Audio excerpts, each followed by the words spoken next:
तो आज से हम अध्याय 3 पढ़ने वाले हैं। ठीक है, अध्याय 3 में क्या है? इसमें है संख्याओं के साथ खेलना। ठीक है, बहुत सारे संख्या के मतलब आप समझते हैं कि संख्या क्या से मिल के बना होता है? अंक से मिल के बना होता है। और अंक किसको बोलते हैं? 1, 2, 3, 4, 5, 6, 7, ये सब क्या है? ये सब अंक है। ठीक है, इसको अंक बोलते हैं। अंक कितना से होता है? अंक 9 तक जाता है। ठीक है, इनको हम लोग अंक बोलते हैं। और इनसे मिल के बने जो, जैसे कि हम 9 से मिला के 9 अंक को मिला के एक संख्या बना दिए तो 99 एक क्या हो गया? संख्या हो गया। उसी तरह से 765 एक संख्या हो गया।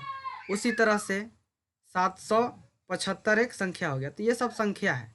अब इन सभी के ये जो संख्या है इनके साथ खेलना है। इस विषय का नाम है चैप्टर का नाम है इसी, इन संख्याओं के साथ खेलना है। अब खेलना है तो क्या क्या करना है हमको देखते हैं, समझते हैं उसमें क्या क्या करना है संख्याओं के साथ। ठीक है, यहाँ पे एक सवाल दिया गया है देखिए, ठीक है, कि रमेश रमेश के पास 6 कंचे हैं। कितने कंचे हैं? 6 कंचा है इसके पास, कांच की गोलियां जिसको बोलते हैं। वह इन्हें पंक्तियों में इस प्रकार व्यवस्थित करना चाहता है कि प्रत्येक पंक्ति में कंचे की संख्या समान हो।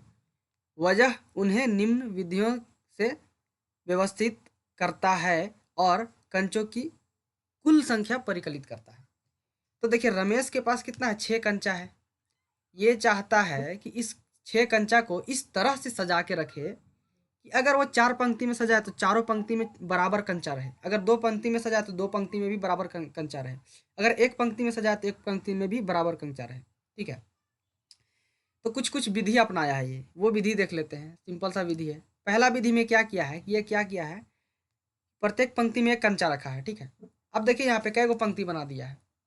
इसने क्या किया है कि 1, 2, 3, 4, 5, 6, 6 पंक्ति बन गया और सब पंक्ति में एक एक कंचा रखा है। मतलब यहाँ पे देखिए 6 कंची है, 6 पंक्ति है, 6 में एक एक कंचा, मतलब सब में बराबर है। जो इसको चाहिए था कि सब पंक्ति में बराबर कंचा होना चाहिए, तो 6, ये इसने क्या किया? 6 पंक्ति बना लिया और 6 पंक्ति में एक एक कंचा को रख दिया। यहाँ पे देखिए, तो यहाँ पे एक एक कंचा को रखा हर एक पंक्ति में। पंक्तियों की संख्या कितना है? 6 है। तो कुल कितना हो गया? 6 गुने 1 मतलब 6। तो कुल पंक्तियों की कंचा की संख्या कितना हो गया? 6 हो गया। ठीक है, दूसरा मेथड क्या करता है? दूसरा विधि में क्या करता है? प्रत्येक पंक्ति में 2 कंचा रखता है। अब क्या करता है कि पहले 1 रखा था, अब 2 कंचा रखा है। तो देखिए यहाँ पे इस पंक्ति में, ये एक पंक्ति है, यहाँ पे 2 रखा, फिर एक पंक्ति है 2, फिर एक पंक्ति है 2, तो 2, 4, 6, 6 कंचा हो गया। तो यहाँ पे आप देखिए पंक्ति नंबर 1 है, इसमें कितना कंचा है? 2 है। पंक्ति नंबर जो 2 है इसमें कंचा कितना है? 2 है। पंक्ति नंबर 3 है, इसमें भी कंचा कितना है? 3 है। 2 है। तो सब में कितना कंचा है? 2 कंचा है, मतलब सब में बराबर बराबर है। तो यहाँ पे एक दूसरा विधि हो गया रखने का। तो हम नंबर के साथ कैसे खेल रहे हैं? संख्याओं के साथ इसी तरह से खेल सकते हैं। अलग अलग तरीका से एक ही काम को हम कर सकते हैं जिसमें हम करने में आसानी होगा। तो यहाँ पे देखिए क्या किया है, प्रत्येक पंक्ति में कितना कंचा है? 2 कंचा है, 2 कंचा है। ठीक है, पंक्तियों की संख्या कितना है? 3 है, 1, 2, 3। और फिर कंचों की कुल संख्या। अब हमको पता करना है कि कुल कंचा कितना हो गया। तो हम क्या करेंगे? जितना पंक्ति का है, ठीक है, उतना से हम गुना कर देंगे जितना हम कंचा रखे हैं, तो हमारा आ जाएगा 3 दूना 6। तो ये 6 कंचा हो गया। अगला विधि में क्या करता है? प्रत्येक पंक्ति में 3 कंचा रखा है। अभी देखिए, अभी 2 रखा था, अभी 3 रखा। तो 2 जब 3 कंचा रखा तो 2 ही पंक्ति बना। ठीक है, काहे कि 1, 2, 3, 1, 2, 3, तो दो ही पंक्ति बनेगा। तो यहाँ पे क्या किया इसने? 3 कंचे रखे एक पंक्ति में, पंक्तियों की संख्या 2, कुल कंचों की संख्या कितना हो गया? 3 गुने 2 बराबर 6, आराम से। ठीक है, तो ये इस तरह से उसने विधि अप्लाई। अब इसके अलावा भी कोई विधि हो सकता है क्या? वह कोई ऐसी व्यवस्था नहीं सोच सका जिसमें प्रत्येक पंक्ति में 4 कंचे अथवा 5 कंचे हों। देखिए, अब ये निर्भर करता है कि आपकी संख्या कितनी बड़ी है, उसके हिसाब से आपको रखना पड़ेगा। तो वो इसने लिया था 6। ठीक है, 6 कंचा लिया था। तो 6 कंचा के हिसाब से, 6 कंचा के हिसाब से वो ऐसा विधि नहीं निकाल पाया जिसमें प्रत्येक पंक्ति में 4 कंचा रखे। ठीक है, अथवा 5 रखे। 4 भी रख सकता था या फिर 5 भी रख सकता था। यहाँ पे देखिए, अगर 4 रखता तो क्या होता? मान के चलिए एक पंक्ति है, ठीक है, एक में 4 कंचा रखा, 1, 2, 3, 4। ठीक है, तो इसके पास कितना कंचा बचा? 2। तो 2 दूसरा पंक्ति में रख दिया 2। लेकिन उसके साथ शर्त क्या था कि हर एक पंक्ति में बराबर होना चाहिए। तो पहला वाला पंक्ति में 4 है, ठीक है, और दूसरा वाला पंक्ति में 2 है, मतलब ये दोनों बराबर नहीं है। ठीक है, तो दोनों बराबर नहीं है, इसीलिए किसी पंक्ति में 4 कंचा नहीं रख पाया। अगर 5 रखता तो क्या होता? 1, 2, 3, 4, 5, फिर 5 और 1 बच गया 6। तो यहाँ भी देखिएगा, इसमें 1 है, इसमें 5 है, तो ये भी बराबर नहीं है। तो इसी तरह से इसके साथ कुछ नियम है, इसके साथ कुछ कंडीशन है। अगर बोल दिया कि ऐसा रहेगा तभी हम रख सकते हैं, तो ऐसा कंडीशन को पूरा नहीं किया कर पा रहा है, इसीलिए इसने नहीं रख पाया। आगे देखते हैं। पंक्तियों की संख्या 1, कंचों की संख्या इतना, ठीक है। ये इस तरह से भी रख सकता था, एक पंक्ति में 6 कंचा को रख दिया, ठीक है। इन परिकलनों में रमेश यह देखता है कि 6 को भिन्न प्रकार से 2 संख्याओं के गुणनफल के रूप में लिखा जा सकता है, जैसा कि नीचे दिखाया गया। देखिए, ये जो उदाहरण अभी आपने देखा वो क्या था, वो तो एक उदाहरण था आपको समझाने के लिए कि 6 एक संख्या है, मान लीजिए इसको अंक भी बोल सकते हैं, संख्या भी हो सकता है। 6 को हम लोग अलग अलग तरीके से लिख सकते हैं। कैसे कैसे लिख सकते हैं? 3 गुने 2, 2 गुने 3, 1 गुने 6, 6 गुने 1, इतना तरह से इसको लिखा जा सकता है 6 को, ठीक है। अलग अलग विधियों से लिखा जा सकता है। यहाँ पे देखिए, 1 गुने 6, 3 गुने 2 गुने 3, 3 गुने 2, 6 गुने 1। 3 2 गुने 3 में से यह कहा जा सकता है कि 2 और 3 संख्या 6 को पूरी पूरी विभाजित करती है। मतलब पूरी पूरी विभाजित कहने का मतलब क्या हुआ कि इसको समझते हैं, ठीक है। विभाजन किसको बोलते हैं हम, ठीक है। आप इसको इस तरह से समझ सकते हैं विभाजन को। 1 मिनट, पहले हमको देखना होगा, थोड़ा यहाँ पे जाना होगा। विभाजन को समझने के लिए हम बहुत ही आसान तरीका अपनाएंगे। अभी पूरी पूरी यहाँ पे बोला है कि 6 को 2 और 3 क्या कर सकता है, पूरी पूरी से विभाजित कर सकता है। आपने नंबर लाइन पढ़ा है, ठीक है। नंबर लाइन पढ़ा तो एक नंबर लाइन, एक लाइन बना देते हैं। इसमें कितना हम बनाते हैं? 1 2 3 4 5 6 7 8 9 10 11, ठीक है। यहाँ पे देखिए 0 1 2 3 4 5 6 7, ठीक है। कहने का मतलब क्या हुआ कि 3 जो है 6 को पूरी पूरी तरह से विभाजित कर सकता है। यहाँ से लेके 6 कहाँ तक है? यहाँ तक है। इसको आप 3 3 करके 2 के भाग में बांट सकते हैं। यहाँ से जाइएगा तो 3 एक बार में विभाजित किया, एक बार में विभाजित किया, क्या किया? 3 क्या किया? 6 को 2 भागों में विभाजित कर दिया। उसी तरह से आप दूसरा काम क्या कर सकते हैं कि 2 है, 6 को 3 भागों में विभाजित कर सकता है। 2 1 2 3, तो ये 3 भाग में विभाजित हो गया। तो वही कहना चाह रहा है, ठीक है। तो यहाँ पे देखिए विभाजित करती है, अर्थात 2 और 3 संख्या 6 के पूरे विभाजक है। तो आपको यहाँ पे पता चला कि विभाजक किसे कहते हैं। कोई किसी भी संख्या को किसी अलग अलग संख्या से हम विभाजित कर सके, जो संख्या उसको विभाजित कर सके, उसी को हम बोलते हैं पूरी विभाजक। जैसे कि यहाँ पे देखिए, जैसे कि यहाँ पे 6 का विभाजक कौन कौन सा हो गया? 2 और 3 हो गया, 6 का विभाजक है। उसी तरह से पूछा जाएगा 8 का विभाजक कौन कौन सा है? 2 है, 4 है, इसके अलावा कुछ है? 2 से विभाजित किया जा सकता है पूरी तरह से, 4 से भी पूरी तरह से विभाजित किया जा सकता है। 10 का विभाजक कौन सा है? 2 है, ठीक है। 5 है, 5 से पूरी तरह से 10 को विभाजित किया जा सकता है, और 2 से भी पूरी तरह से विभाजित किया जा सकता है। इसीलिए हम क्या कह सकते हैं कि 2 और 5 किसका विभाजक है? पूरी पूरी विभाजक है 10 का। 2 और 4 किसका? 8 का पूरी पूरी तरह से विभाजक है, या ठीक है। अन्य गुणनफल 6 1 गुने 6 अन्य विभाजक है, और 1 1 और 6 प्राप्त होते हैं। तो बहुत सारे अन्य विभाजक भी हैं। 6 खुद अपना विभाजक है, एक भी एक खुद विभाजक है 6 का, ठीक है। तो 6 एक तो सबका विभाजक होता है, ठीक है। एक से अगर किसी भी चीज़ को आप विभाजित कीजिएगा तो वो विभाजित हो जाएगा, जबकि वो खुद जो एक संख्या है वो भी खुद का विभाजक होता है, ठीक है। इस प्रकार हम कह सकते हैं कि 1 2 3 और 6 संख्या 6 के विभाजक हैं। ये तीनों क्या हैं? चारों संख्या 6 के विभाजक हैं, हम कह सकते हैं। ये 6 के गुणनखंड कहलाते हैं। तो इसी को हम क्या कहते हैं? गुणनखंड। तो किसी भी चीज़ का आपको अगर गुणनखंड निकालना होगा, तो मान लीजिए कि 6 का गुणनखंड हमने बोला कि क्या क्या है? 1 2 3 6। हम 12 का गुणनखंड निकालते हैं, 12 का। तो 12 का गुणनखंड क्या होगा? 1 से विभाजित किया जा सकता है 12 को, 2 से किया जा सकता है, 3 से किया जा सकता है, 4 से किया जा सकता है, और 6 से भी किया जा सकता है। तो ये सारे क्या हैं? ये 12 के गुणनखंड हैं, ठीक है। क्योंकि इन सभी चीज़ों से 12 को आसानी से विभाजित किया जा सकता है, मतलब पूरी पूरी विभाजित किया जा सकता है। इसको भी समझते हैं और अच्छे से, ठीक है। यहाँ पे देखिए, मैरी वे संख्याएं ज्ञात करना चाहती हो जो 4 को पूरी पूरी विभाजित करती है। वह 4 को 4 से कम या उससे बराबर की संख्याओं से इस प्रकार विभाजित करती है। तो ये क्या कर रही है मैरी, एक ठीक है, मैरी क्या करना चाहती है कि देखना चाहती है कि कौन ऐसा संख्या है जो 4 को पूरी पूरी तरह से विभाजित कर सकता है। तो उसको जांच करने के लिए मैरी क्या की कि चलो ठीक है, सबसे छोटा संख्या हम उठा लेते हैं, 0 को उठाते हैं, ठीक, 1 को उठाते हैं। 1 से इसने 4 को विभाजित किया तो विभाजित हो गया कितना भाग में, 4 भागों में बटा 1। फिर 2 से विभाजित किया तो 2 से विभाजित हो गया। 3 से किया तो 3 से विभाजित, पूरा पूरा विभाजित नहीं होगा, एक शेष बच ही गया। समझ रहे हैं?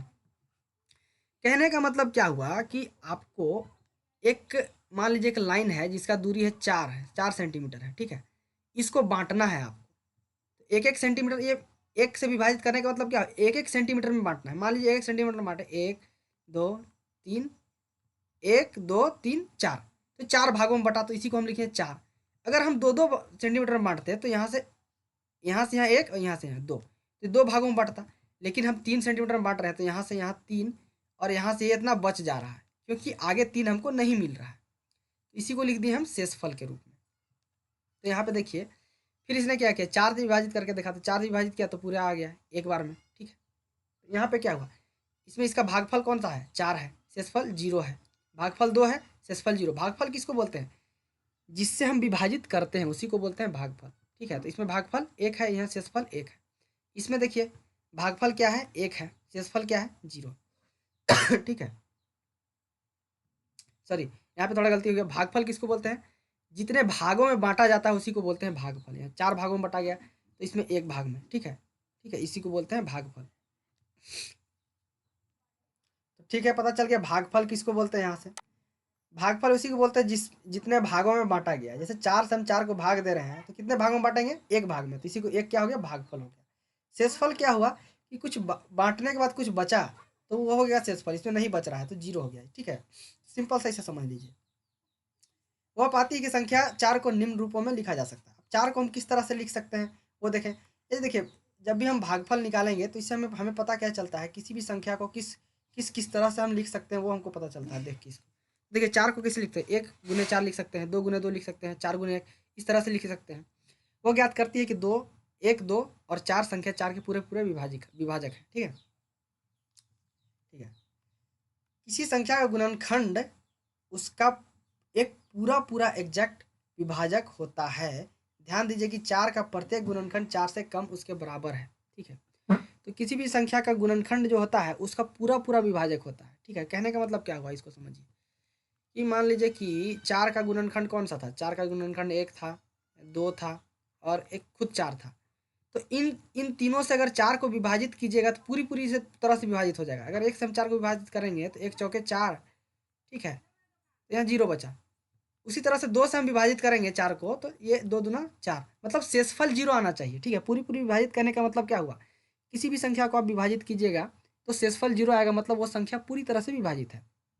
तो ये स्टेटमेंट कहने का मतलब यही है कि अगर कोई भी संख्या है जो उसका कोई भी संख्या का गुणनखंड है, वो उनके गुणनखंड उन संख्या को पूरी तरह से विभाजित कर देता है, ठीक है। एक खेल खेलते हैं, अभी खेल खेलना है। खेल में क्या है यह खेल 2 व्यक्तियों, मान लीजिए ए और बी के बीच में खेला जा सकता है। यह खेल गुणनखंड ज्ञात करने के बारे में है, ठीक है। इसमें गुणनखंड ज्ञात करना है। इसके लिए 50 कार्डों की आवश्यकता, जिन पर 1 से 5 तक की संख्या अंकित है। एक मेज पर इन कार्डों के नीचे दर्शाए अनुसार व्यवस्थित कीजिए। तो आपको क्या करना है कि 50 कार्ड ले लेना है उसमें, ठीक है। उसमें क्या लिखा रहना है, 1 2 3 4 5 6 7 8 9 10, इस तरह से लिखा रहना चाहिए, ठीक है। तो इस तरह से लिखा रहना चाहिए, तो कितना से 1 से लेकर 50 तक लिखा रहना चाहिए, और इस तरह से सजा के रखना है आपको। और आपको अपना दोस्त को बुला लीजिए, बोलिए चलो एक खेल खेलते हैं। खेल का नियम क्या है वो समझते हैं पहले। इसमें हम क्या प्राप्त करना चाहते हैं, हम गुणनखंड प्राप्त करना चाहते हैं, ठीक है। गुणनखंड के बारे में थोड़ा जानकारी प्राप्त करना चाहते हैं, इसीलिए इस खेल को हम खेल रहे हैं। खेल का नियम में क्या है, पहला नियम क्या है, निर्णय लीजिए कि पहले कौन खेलेगा। तो सबसे पहले निर्णय क्या, आपको नियम क्या करना है कि निर्णय लेना है। निर्णय लेने कहने का मतलब, जब भी क्रिकेट का मैच होता है, फुटबॉल का मैच होता है, तो निर्णय लेना रहता है एक कप्तान को कि कौन पहले जाएगा बैटिंग करने, कौन पहले फील्डिंग करेगा। तो उसके लिए वो लोग क्या करते हैं कि टॉस करते हैं। तो आप भी अपने फ्रेंड को, मित्र को जब भी बुलाइएगा तो आप क्या कीजिएगा, टॉस कर लीजिए, ठीक है। टॉस कर लीजिए कि सिक्का उछाल लीजिए, जिसको जो जीतेगा वो पहले शुरू करेगा, ठीक है। पहले कौन खेलेगा तो वही पहले खेलेगा, ठीक है। पहला बार काम करना, निर्णय लेना है। मान लीजिए ए पहले खेलता, अब मान के चल रहे हैं कि जो ए दोस्त है ये पहले खेलना शुरू किया, ठीक है। वो मेज में एक कार्ड उठाता है और अपने निकट रख लेता है। मान लीजिए कि इस कार्ड पर 28 लिखा है, तो ए को क्या करना है, ए को एक कार्ड उठाना है यहाँ से वो मान लीजिए 28 नंबर कार्ड उठा लिया, ठीक है, 28 नंबर उठाया, ये वाला कार्ड उठाया, अपने पास रख लिया, ठीक है। अब बी को क्या करना है, बी अब वे सभी कार्ड उठाता है जिन पर ए के कार्ड पर लिखी संख्या अर्थात 28 के गुणनखंड लिखे हैं, उनमें से निकट एक ढेर में रख देता है। तो अब क्या करना है इसको, बी को क्या करना है, बी को वो सब कार्ड उठाना है जिससे 28 को आराम से भाग दिया जा सकता है। तो बी किसको किसको उठाएगा, एक को उठाएगा, एक से 28 को भाग दिया जा सकता है, दो से भी 28 को भाग दिया जा सकता है, 4 से दिया जा सकता नहीं, 6 से नहीं दिया जा सकता, 7 से नहीं, 8 से, 14 से फिर दिया जा सकता है, 14 को उठा लेगा, फिर इतना सारा संख्या इसके पास रहेगा तो इनको उठा लेगा, ठीक है। तो यही सब चीज़ को इसको उठा लेना है और अपने पास रख लेना है इसको, ठीक है। आगे देखिए आगे क्या करना है। फिर खिलाड़ी मेज पर रखे में से एक कार्ड उठाता है और मेज पर कार्डों में से ए भी वे सभी कार्ड उठाता है जिन पर बी कार्ड की संख्या गुणनखंड। तो अब देखिए खेल कौन शुरू किया था, ए किया था, तो वो कार्ड को 28 कार्ड उठाया, 28 नंबर इसको उठाया, उसके बाद बी क्या किया, इसके गुणनखंड जितने कार्ड हैं उनको उठा लिया बी, वही काम था उसको करना, ये इसको उठाया, इसको उठाया। तो अब सोचिए ये सब कार्ड खत्म हो गया है, अब बी का बारी है, बी के पास बारी है, तो वो किसी कार्ड को उठाएगा। अगर किसी कार्ड को मान लीजिए बी अगर उठा लिया, 25 को उठाया, ठीक है, बी को मान लीजिए 25 को उठाता है, तो ए को क्या करना है, ए को उन सभी कार्डों को उठाना है जो इनके क्या होंगे, गुणनखंड होंगे।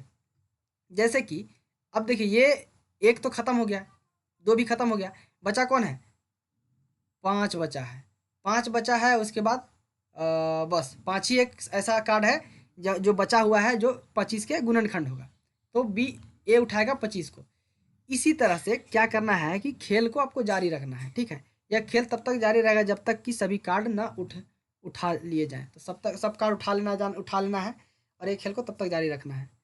ए अपने पास रखे कार्डों पर लिखी संख्याओं को जोड़ता है और बी भी अपने पास रखे कार्डों पर लिखी संख्याओं को जोड़ता है, जिस खिलाड़ी का योग अधिक होता है वह जीत जाता है। तो इस खेल में कुछ नहीं, बहुत आसान था, इसमें यही काम करना था कि आपको कार्ड उठाना था, ठीक है, उसके बाद आपको कार्ड को अपने पास रखना था।